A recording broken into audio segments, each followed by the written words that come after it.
여러분 믿기 어렵겠지만 지금 이 순간에도 우리 사회의 청년 10명 중 1명이 스스로 생을 마감하고 있습니다. 하루 평균 10.1명. 존재 자체가 고통이라는 뜻의 존재통이라는 신조어가 이제는 낯설지 않은 현실이 됐습니다. 청년층의 자살률은 줄지 않고 오히려 더 늘고 있습니다. 왜 대한민국 청년들은 살아남기 위해 죽는 길을 택하고 있는 걸까요? 통계청에 따르면 지난해 고의적 자해로 목숨을 잃은 39세 이하 청년은 총 3,666명 매일 하루 평균으로 따지면 10명이 넘습니다. 청년 자살률은 10대, 20대, 30대 모두 증가했습니다. 10대는 2015년 10만 명당 4.2명에서 지난해에는 8.2명으로 2배 가까이 뛰었고 20대는 16.3명에서 22.5명, 30대는 25.1명에서 29.5명으로 늘었습니다.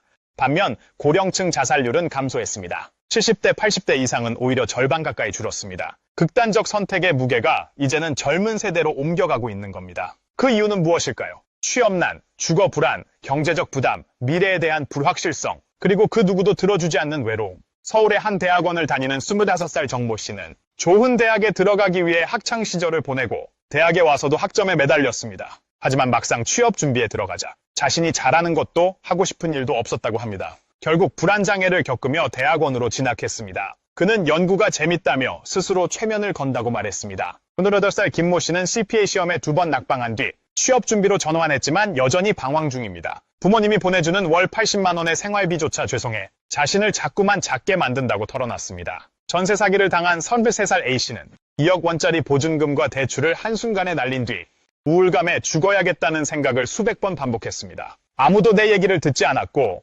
사람들이 내 전 재산을 푼돈이라 여긴 것 같았다고 말했습니다. 결혼을 준비하던 31살 B씨는 예식장 대관료, 신혼집 대출, 웨딩 비용을 감당할 수 없어 결국 결혼식을 무기한 미뤘습니다. 예식장 견적서가 우울증 진단서가 된 현실. 그는 남들과 비교당하고 평가받을까봐 차라리 결혼식을 하지 않기로 했다고 말했습니다. 이들의 공통점은 단 하나. 살아가는 것 자체가 부담이라는 것입니다. 이 같은 현실에 정부도 뒤늦게 대책 마련에 나섰습니다. 정부는 자살 예방 정책을 대통령 직속위원회로 격상했고 보건복지부는 차관급 인사를 외로움 정책 전담으로 지정했습니다. 하지만 OECD 국가 중에서도 청년 우울증과 자살률 1위인 대한민국, 이 제도들이 과연 실질적인 변화로 이어질 수 있을지는 여전히 의문입니다. 우리는 매일 10명의 청춘을 잃고 있습니다. 존재하는 것만으로 아픈 이 시대의 청년들에게 지금 필요한 건 숫자가 아닌 공감과 변화입니다. 정부의 제도적 움직임 이제 시작됐습니다. 하지만 청년들에게 가장 필요한 건 누군가 나를 이해하고 있다는 작은 믿음일지 모릅니다.